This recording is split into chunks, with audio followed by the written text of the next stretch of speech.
abaixo, dá uma olhadinha para todo mundo e falou assim: não tem ninguém. Aquele que não tem pecado que atira a primeira pedra. Aí foi dos mais velhos para o mais novo. Natal.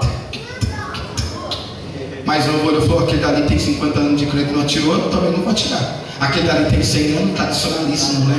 Tradicionalismo, tem 100 anos, eu também não vou me meter, ser topo. Esse rapaz aí que falou, deve ter a palavra dele, é forte mesmo. E as pessoas foram lembrando: puxa vida, eu cometi um pecado, fui eu que armei. Outro olhou e disse: meu Deus do céu, fui eu que paguei para ela estar ali. Outro olhou e disse: rapaz, fui eu que deixei o rapaz fugir para estar aqui. Outro olhou e disse: rapaz, eu estava junto com ele quando ele morreu.